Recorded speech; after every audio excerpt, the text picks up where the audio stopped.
আসসালামু আলাইকুম, আমি সৈয়দ মোহাম্মদ মুফাজ্জল। সিভিল ইঞ্জিনিয়ারিং 2.0 পক্ষ থেকে আমি সকলকে স্বাগত জানাচ্ছি। তো আজকে আমি যে বিষয়টা নিয়ে কথা বলবো সেটা হচ্ছে একটা বিল্ডিং এর একদম জমি ক্রয় থেকে শুরু করে কাজ শুরু করা, বিল্ডিং এর কাজ শুরু করার আগ পর্যন্ত আমাদের যে স্টেপগুলো আছে, আমি এই স্টেপগুলো নিয়ে আমি একটু কথা বলবো। এই স্টেপগুলো নিয়ে আমরা কিভাবে কাজ করে থাকি, আমাদের কোম্পানি যেটা আমাদের বিআইএলএন লিমিটেডে আমরা মূলত যেভাবে কাজ করে থাকি সেটা একটু আপনাদের সাথে শেয়ার করব। তো প্রথমত আমরা যে কাজগুলো করে থাকি, প্রথমে আমাদের জমি ক্রয় করা হয়, অথবা জমি আমরা যদি জয়েন্ট ভেঞ্চারে কাজ করে থাকি কোনো প্রজেক্টে, জয়েন্ট ভেঞ্চারে মানে আমাদের প্রথম স্টেপটা হচ্ছে জমি নির্বাচন।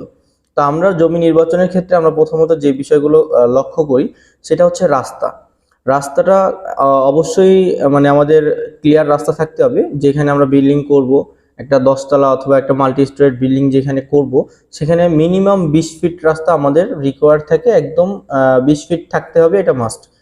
তো রাস্তাটা আমাদের সবচেয়ে বেশি ইম্পর্টেন্ট। আমরা রাস্তাটা প্রথমে খেয়াল করব যে আমরা যেখানে বিল্ডিং করব সেখানে রাস্তাটা কতটুকু আছে এবং রাস্তার কন্ডিশন কি, ফিউচার কি, এই রাস্তা কি ড্যাপের প্ল্যানে আছে কিনা।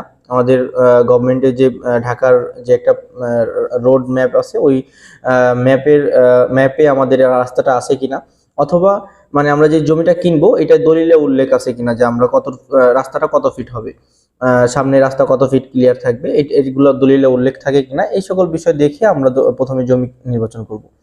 এরপরে যে বিষয়টা আসবে সেটা হচ্ছে আমরা এই জমির উপরে ফিজিবিলিটি একটা স্টাডি করব যে এই জমিতে আমাদের কয়তলা বিল্ডিং হবে, আমরা কতটুকু জমি কিনবো সেটার উপরে ডিপেন্ড করবে। যদি 8 কাঠা অথবা 10 কাঠা কিনি কিংবা 5 কাঠা কিনি, সেটার উপরে আমাদের কততলা বিল্ডিং হইতে পারে, আমরা কোন এরিয়াতে বিল্ডিং করব, এবং রাস্তার উপর ডিপেন্ড করবে রাস্তা কয় ফিট হবে, কয় ফিট রাস্তার উপরে আমরা রাজুক থেকে কি কয়তলা পারমিশন আমরা পাবো। এগুলো আমাদের ইনিশিয়াল একটা এই জমির উপরে একটা ফিজিবিলিটি স্টাডি করা হয়, যেটার দ্বারা আমরা বুঝতে পারি যে আমাদের ওই জমিতে কয়টা ফ্ল্যাট হবে, অথবা ওই জমিতে আমরা কতগুলো ফ্ল্যাট নির্মাণ করতে পারবো এবং কয়তলা পর্যন্ত বিল্ডিং হবে, এবং প্রতি ফ্লোরে কয়টা ফ্ল্যাট হবে, আমাদের কোন কোন সাইড দিয়ে আমাদের রাস্তা থাকলে কোন সাইড দিয়ে আমরা বিল্ডিং এর এন্ট্রি গেটটা দিতে পারবো, আমাদের কোন সাইড, মানে এই সকল বিষয় নিয়ে আমরা একটু ফিজিবিলিটি স্টাডি করে থাকি প্রথমে।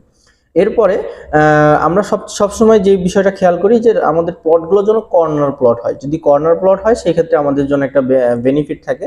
আর এই কর্নার প্লটগুলো আমরা দেখি, আমরা সবসময় চেষ্টা করি যে দক্ষিণ সাইডের প্লটগুলো, যেগুলো দক্ষিণমুখী, এবং দক্ষিণ পূর্ব যে কর্নার যে প্লটগুলো আছে, এগুলো সব মানে আপনি বলতে পারেন এই প্লটগুলো একদম মানে বিল্ডিংয়ে বসবাস করার জন্য একটা বেস্ট প্লট, যেটা দক্ষিণ পূর্ব কর্নার প্লট। তো এই ধরনের প্লট দেখে আমরা প্রথমত নির্বাচন করি। অনেক সময় এটা এই বিষয়টাও মানে যদি আমরা অনেক সময় না পারি, সেক্ষেত্রে যেদিকেই হোক প্লট, সে কিন্তু রাস্তাটা আমাদের মাস্ট থাকতে হবে। যেই সাইডই হোক, মানে আমাদের বিল্ডিং এর যে ফেসই হোক, অনেক সময় উত্তর ফেসে আমাদেরকে বিল্ডিং করতে হয়, অনেক সময় দক্ষিণ ফেসে আমাদেরকে বিল্ডিং করতে হয়, অনেক সময় পূর্ব ফেস, অনেক সময় পশ্চিম ফেস, আমাদের সব ফেসেই আমাদের বিল্ডিং করতে হয়। তবে আমরা বেস্টটা অপশন মানে বুঝে তারপরে আমরা ইনভেস্টে যাই।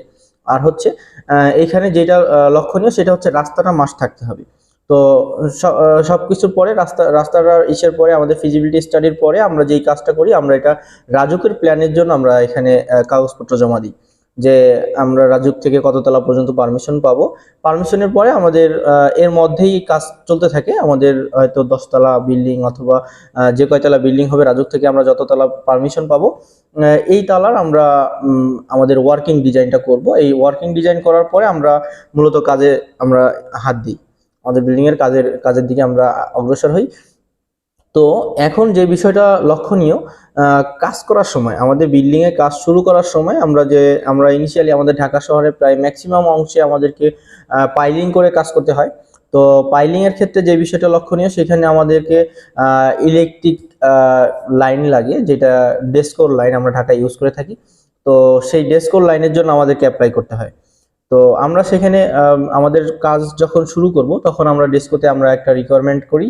তারা আমাদেরকে আমাদের জমিতে আমরা যে প্লটে বিল্ডিং করব, ওই বিল্ডিং এ আমাদেরকে দিয়ে থাকে সাধারণত ডেসকোর যে আমাদের লাইন আছে, ওরা ডিরেক্ট লাইনটা আমাদেরকে এখানে কাজের জন্য যে একটা লাইন থাকে, আমাদের দুইটা লাইন থাকে, একটা হচ্ছে কনস্ট্রাকশন লাইন আর একটা হচ্ছে আমাদের রেসিডেন্সিয়াল লাইন। তো আমরা মূলত যখন কাজ করি তখন আমাদেরকে কনস্ট্রাকশন লাইন দেওয়া হয়। তো কনস্ট্রাকশন লাইনটা আমরা পেয়ে যাই ওই সময়, কাজ শুরু করার আগে আমরা কনস্ট্রাকশন লাইনটা ব্যবস্থা করে থাকি। এরপরে যেটা করা হয় সেটা হচ্ছে ওইখানে যারা ওয়ার্কার্সরা থাকবে তাদের জন্য সবকিছু আমাদেরকে নিরাপদ এবং নিশ্চিত করতে হবে। যেমন আমাদের নিরাপদ পানি, যেটা খাবার পানি, ওইখানে তাদের জন্য খাবার পানিটা নিশ্চিত করতে হবে। যদি ওয়াশার লাইন থাকে ওইটা পানি কিভাবে বা আমাদের ওয়ার্কার্সরা খাবে সেটার ব্যবস্থা করে দিতে হবে। অথবা আমাদের যদি ওয়াশার লাইন না থাকে সেক্ষেত্রে আমাদের নিজস্ব সাবমার্সিবল ইউজ করতে হবে। আমাদের বিল্ডিংয়ে সাবমার্সিবলের নিজেরা আমরা সাবমার্সিবল করে মানে মাটির নিচ থেকে পানি উত্তোলন করে থাকি। তো পানির মানে একটা পর্যাপ্ত বিশুদ্ধ পানির ব্যবস্থা করতে হবে। এটা আমাদের ওয়ার্কার্সদের যেমন খাইতে এবং ওদের ব্যবহারের জন্য আমরা এই পানিটা ব্যবহার করব। আর হচ্ছে আরেকটা ক্ষেত্রে হচ্ছে এই পানিটা দিয়েই আমাদের বিল্ডিং এর কিউরিং এবং কাস্টিং দুইটাই আমরা এই পানি ইউজ করব। কোনো রকম ময়লা পানি যেন আমাদের কিউরিং এবং কাস্টিং এর ব্যবহার না করা হয় সেই দিকে খেয়াল রেখে আমরা এই কাজটা করে থাকবো, যে পানির ব্যবস্থাটা করে থাকবে। এরপরে আমাদের ওয়ার্কার্স যারা আছে তাদেরকে থাকার জন্য একটা ওয়ার্কার শিট, যেটা বলে লেবার শিট, ওই লেবার শিটটা আমরা নির্মাণ করে থাকি। এরপরে আমাদের মোটামুটি কাজ শুরু হয়ে যায়, তারপরে আমরা বিল্ডিং এর কাজ আমরা রান করে থাকি। তো এটা হচ্ছে বিল্ডিং এর জমি নির্বাচন থেকে শুরু করে আমাদের কাজ শুরু করার আগ পর্যন্ত আমাদের যে ইনিশিয়াল স্টেপগুলো আমরা নিয়ে থাকি, এই বিষয়গুলো আমি আপনাদের সাথে আলোচনা করলাম। তো অসংখ্য ধন্যবাদ আমার সাথে থাকার জন্য এতক্ষণ। আসসালামু আলাইকুম।